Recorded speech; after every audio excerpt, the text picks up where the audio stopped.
Hello everyone, my name is Saurabh Paul. I was born and brought up in Kanpur. I'm completed my 10 plus 2 from New Vision Intermediate School, and recently I'm pursuing my bachelor's degree from Access Institute of Technology Management. Recently I'm joined in at Accenture, and now I'm sharing about my experience. How can I join at Accenture? So now I'm starting about my experience basically. So firstly, my college gives me a how किस तरह मतलब basically हम लोग को करना चाहिए ये पूरे से बेसिकली मैं देना चाहूँगा कॉलेज को कि उनने मुझे इनक्रेज किया, काफ़ी चीज़ें हम लोग को नॉलेज के लिए दी कि कैसे करना चाहिए। जैसे अगर अबाउट एप्टीट्यूड टेस्ट, तो एप्टीट्यूड टेस्ट के लिए हमारे कॉलेज पूरी हेल्प करती है, डेली प्रैक्टिस कराती है। और अबाउट टेक्निकल स्किल्स दो हमारे लिए definitely as a CS department के लिए कोडिंग स्किल्स, टेक्निकल स्किल्स चाहिए, तो वो हम लोग को कॉलेज डेली प्रोवाइड करते हैं। डेली क्लासेस लगती हैं, डेली लैब्स होती हैं, सो जो हम लोग को हेल्प करती हैं। और if I talking about Accenture what the steps is it, तो एसेंचर में बेसिकली फर्स्ट राउंड होता है एप्टीट्यूड का। देन अगर आपका एप्टीट्यूड और आपकी एलिमेंट्री और ये सारी कंप्लीट होती है, देन आपको कोडिंग राउंड के लिए पास आउट होते हैं। तो जैसे ये मेरा हुआ तो I am turn come to the basically coding part. And on the coding normal coding होती है और डेटाबेस के ऊपर, डेटा स्ट्रक्चर्स के ऊपर, एंड सी लैंग्वेज आपकी लैंग्वेज आपके ऊपर आप कौन सा यूज़ करना चाहो, आइदर सी हो। बस ये है कि आपको लैंग्वेज परफेक्ट होनी चाहिए, बेसिक स्किल्स होनी चाहिए। तो यही छोटी मोटी एक्सपीरियंस होती हैं जो हम लोग को फर्स्ट ईयर से ही सिखाते चले आ रहे होते हैं हमारे फैकल्टीज़। और ये सारे स्किल्स मैं डेफिनेटली अपने डिपार्टमेंट को थैंक्स कहूँगा कि उनने मुझे कितनी इंकरेज किया है every time. For if I talking about PDP timing, they help us. तो हमेशा वो हुआ है, हेल्प मिला है मुझे। और जैसे आप लोग कोडिंग राउंड क्लियर करते हो, तुरंत कोडिंग के बाद आपका ये राउंड क्लियर होते ही, और बेसिकली कोडिंग में 2 कोडिंग होंगी। पहला थोड़ा ईजी सा होता है as a average level, but जब सेकंड क्वेश्चन होता है वो थोड़ा टफ होता है, लेकिन वो भी इजी होता है अगर आप कर लो तो ज़्यादा कुछ टफ नहीं होता, बस प्रैक्टिस के ऊपर है। उसके लिए काफ़ी लिंक्स हैं जो कॉलेज बताती भी है, और एज अ सीएस डिपार्टमेंट आपको पता भी होगा, जैसे हैकर रैंक, हैकर अर्थ, इस पर आप डेली प्रैक्टिस कर सकते हो, जिसकी आपकी कोडिंग स्किल्स और बेटर हो सकती है। और कोडिंग के साथ साथ आपको एप्टीट्यूड को साथ में लेके चलना होगा, क्योंकि दोनों के बिना is it not possible to us. So aptitude और ये basic maths that we done in the last 10 or 12 time, but जब हमें बीटेक में स्टार्ट करते हैं हम लोग ये सब सोचते हैं कि ये सब छोड़ देते हैं, ये सब नहीं, लेकिन ये भी साथ में लेना पड़ेगा।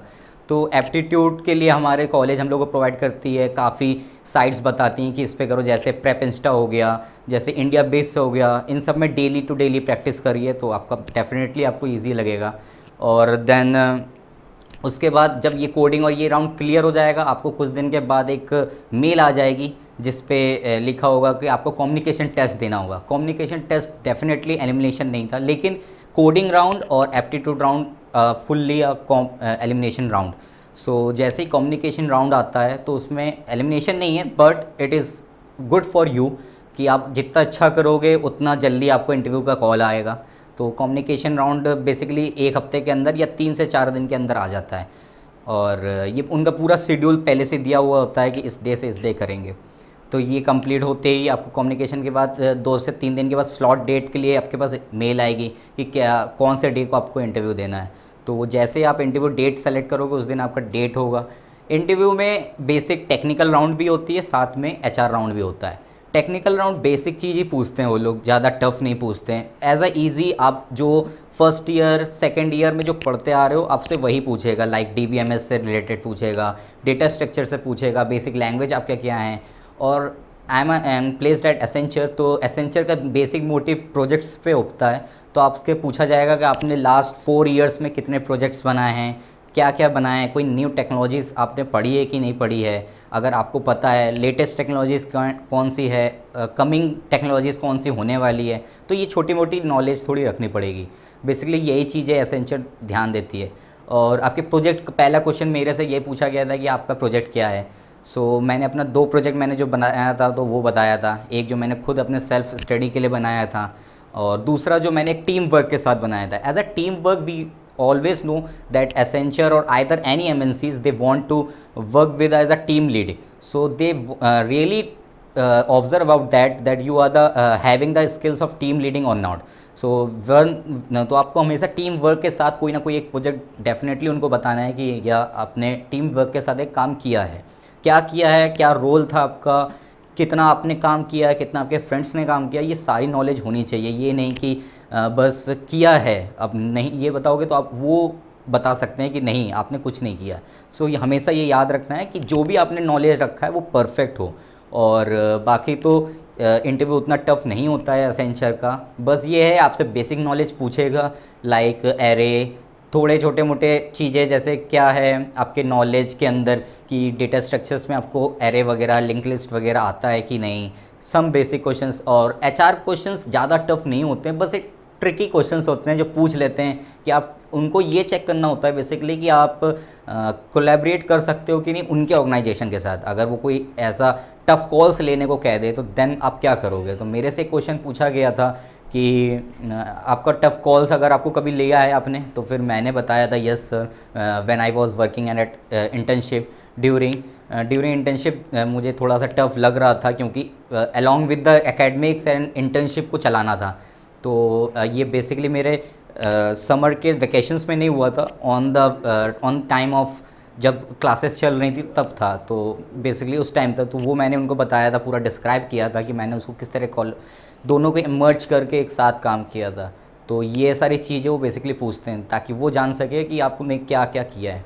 तो ये, और जैसे आपका इंटरव्यू होगा अगर बेस्ट आप पूरा दो, बस फर्स्ट राउंड सेकंड राउंड आपको क्लियर करना है, वो भी डिपार्टमेंट की हेल्प बहुत चाहिए होती है, आपकी सेल्फ स्टडी बहुत चाहिए, सब कुछ आपके ऊपर है।